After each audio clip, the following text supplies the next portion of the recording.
So Alien Romulus is out, and the consensus is it's the third best Alien movie. But do you notice how every new Alien movie is always the third best Alien movie? Like back when Alien Resurrection came out, that was the general vibe. People were like, this is the third best Alien movie. Now, over time, people have come to appreciate Alien 3 and what David Fincher was going for there, even if the movie doesn't totally work. I think most Alien fans tend to rank Alien 3 higher than Resurrection these days, but at the time of release of Resurrection, people were still mad at Alien 3 for killing off the characters they loved in Aliens, and for being a kind of depressing prison movie, so Resurrection was given the win in the moment. When Prometheus came out, it was pretty widely called the third best Alien movie. Now, I've got a lot of issues with this film, how dumb the characters are, and a lot of other things. But Michael Fassbender's performance is great, and the movie is trafficking in some interesting ideas. I might personally like Alien 3 more than Prometheus, but I understand where people are coming from, who rank Prometheus as the third best, or their third favorite Alien movie.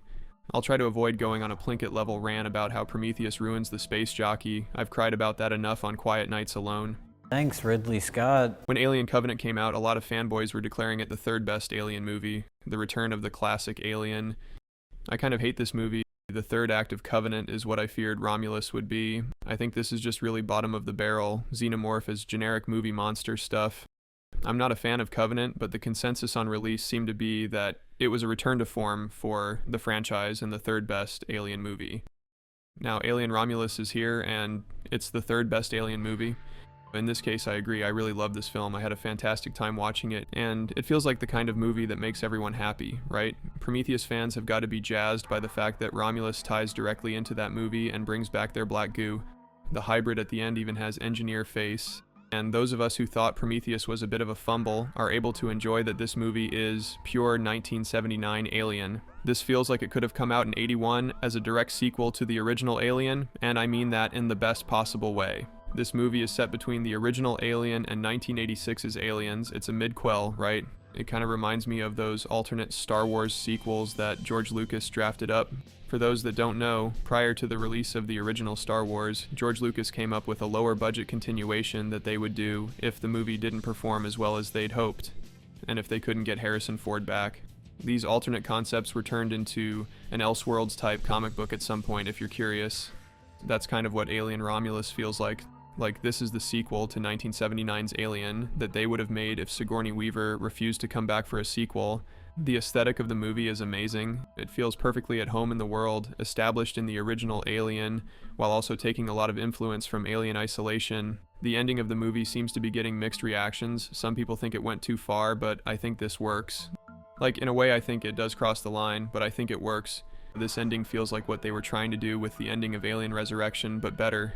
The ending of Alien Resurrection with that alien-human hybrid thing always came across as goofy to me, but the alien-human hybrid they have in Romulus, complete with Prometheus engineer face, totally works as an unsettling, creepy thing. It seems like they are clearly setting up alien-human hybrids that will be less weird in future movies. Like, this is an early version of it where they are like 80% alien and 20% human, but in future movies, there could be humans that are enhanced with 5% alien DNA or something. I think there is a risk that could be silly or lame, like imagine colonial marines with acid blood. Silly, right? But I also like how they are expanding the Alien universe. Looking back on Alien Covenant, the last act in particular of that film felt so stale to me, it's incredible how fresh Romulus feels. There are a number of incredible standout sequences in Romulus. The initial facehugger attack, the guy getting obliterated by acid, the zero gravity sequence. Just incredible, intense, inventive scenes. This is a series that has lasted nearly half a century, and it feels so fresh here. Now, I have a slight pet peeve about the very, very end, with Rain's sign-off being almost word for word Ripley's sign-off from the original film. I don't know why the dialogue has to be repeated in sequels. It's an annoying trend. I also think Rain referring to herself as the last survivor seems out of character, since she clearly considered Andy a person basically, so I think she would have included him and not called herself the last survivor. I think they went with that line just so it would mirror the end of the original film, and I dislike that. I also thought the "get away from her, you bitch" callback was lame. This kind of stuff always makes me cringe. They did it a lot in the later Terminator movies. Half the dialogue in Terminator Salvation is just copied and pasted from the first Terminator film. I think callback lines can be fine if it fits the character and they are purposely doing it as a callback, or if it is like in James Bond when it's like, okay, that's just how he orders a drink, or like, that's just how he introduces himself. But I find the kind of thing here and in the later bad Terminator movies, where people just say an iconic line from an earlier movie arbitrarily just comes across as awkward and cringe. I think they should have come up with something original for Andy to say after killing the alien instead. That's a super minor thing though. This seems to be setting up a new franchise following Rain. As a bit of a fanboy, I do kind of wish they would loop back in Rebecca. Newt. My name's Newt. Nobody calls me Rebecca except my brother. Newt. I like that. You know, the whole Neil Blomkamp thing, where he pitched a movie set after the events of Aliens, ignoring Alien 3 and Resurrection that would have brought back Hicks, Ripley, and Newt.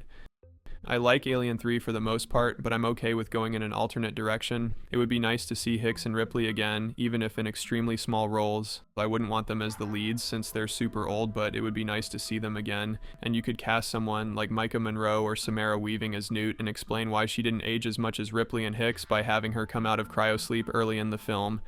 I could see a backstory of Newt, being that after the events of Aliens, she dedicated her life to taking on Wayland Yutani. Wayland Yutani.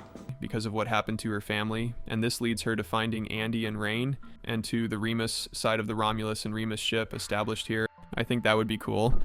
I also would like to see a Queen Alien again. I miss her.